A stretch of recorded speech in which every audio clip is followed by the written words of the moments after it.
Alors, vous en pensez quoi? Elle est complètement branque la vieille, il faut la faire interner.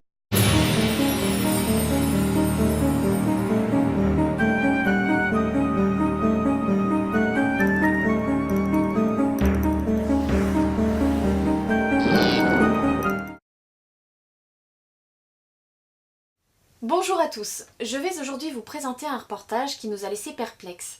Si le caractère vénal de cette affaire de famille n'entrait pas a priori dans notre ligne éditoriale, elle a tout de même retenu notre attention. Je vous montre tout d'abord les rushs dans leur longueur initiale. Monsieur Blocher nous a contactés afin de nous faire rencontrer sa belle-mère. En effet, cette vieille dame affirme continuer de vivre avec son mari décédé il y a 10 ans. Fantômes, hallucinations, folie, solitude? Vous êtes son gendre, qu'en pensez-vous, vous, sa proche famille? Bah vous allez voir, elle est complètement folle la vieille. On a essayé de la mettre sous curatelle et les juges n'ont rien voulu savoir. Elle est en train de dilapider l'héritage de ma femme vit un cauchemar et les juges ne font toujours rien. La justice, c'est pas celle des honnêtes gens. Qu'en pense sa fille, justement, votre femme? Attendez, je vais vous la montrer la vieille, vous allez voir dans quel état elle est. Sur le forum, il proposait un cas de schizophrénie, ça collait bien à notre sujet. Moi j'y vais pas parce qu'on se supporte plus, moi et la vieille carne. Bonjour. Vous avez trouvé facilement? Oui, sans problème, merci. Hop, bonjour madame, je suis donc Bonjour, Stéphanie. enchantée Stéphanie. Voici Franck et Bonjour, Eric derrière Franck. la caméra. Bonjour. Voilà, Écoutez, entrez. merci. C'est mignon chez vous, dites donc. Eh ben, je vous remercie. Je vous en prie. Alors, écoutez, je nous ai préparé un thé. Volontiers. Si vous le souhaitez, Eh hein. bien, très bien. Mettez-vous à l'aise aussi. D'accord.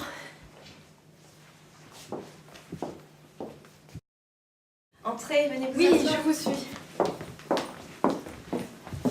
Non, pas ici, s'il vous Oh, plaît. pardon. Je préfère là. D'accord. Merci. Alors, avant toute chose, je tiens vraiment à vous remercier de nous accueillir chez vous. C'est vraiment très gentil à vous. Et je tiens aussi à vous préciser que notre reportage ne vous nuira pas. Oh, écoutez, vous savez, j'ai l'habitude. Mon gendre m'a déjà envoyé les services sociaux, une infirmière en psychiatrie, un huissier. Et je crois même qu'on lui doit notre dernier contrôle fiscal. Ça tourne. Alors, votre gendre, pourquoi vous fait-il toutes ces misères? Nous n'avons pas des millions, mais il voudrait récupérer nos économies. Ma fille n'a jamais su s'imposer dans son couple. Bon, il est comme il est, mais bon, on n'a pas su la prévenir à temps. Mon mari n'a jamais aimé son gendre. Votre gendre nous a dit que selon lui, vous n'étiez pas en mesure de vivre seul. Mais parce que lui voudrait récupérer la curatelle.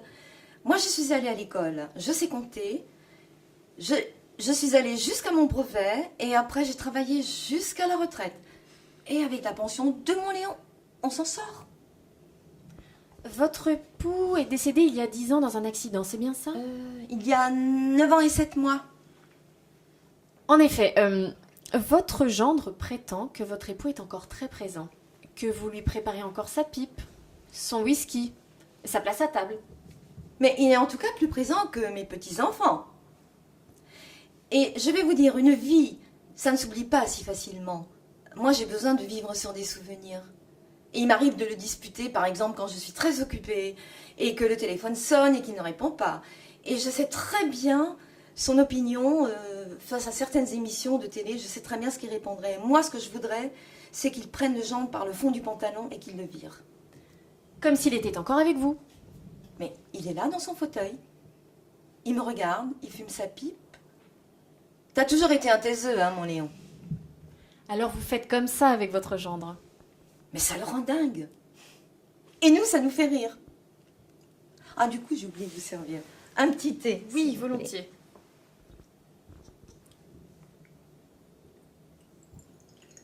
Merci infiniment, merci de votre accueil. Écoutez, ça nous a bien occupés. Oui. Et puis, vous revenez quand vous Bonne voulez. continuation. Bonne route à bientôt. Au revoir. Alors, vous en pensez quoi? Elle est complètement branque la vieille, il faut la faire interner, j'ai raison. Écoutez, c'est pas vraiment ce qu'on cherche. Voilà, je vais vous montrer à présent quelques détails surprenants, voyez plutôt. Cette dame vit seule et ce jour-là, elle n'avait reçu aucune visite. Que dire alors de la présence de ces 2 couverts utilisés?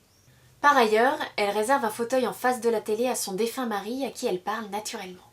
Un peu plus loin dans cette séquence, la caméra repasse sur le verre. Celui-ci est pratiquement vide et la pipe a changé de position. Elle semble fumer. Je n'ai pas quitté notre hôtesse et personne n'a touché à ces objets durant l'interview.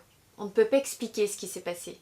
La science s'est déjà penchée sur des cas avérés de télékinésie, d'autopersuasion provoquée par une vive émotion, un chamboulement psychique, un veuvage.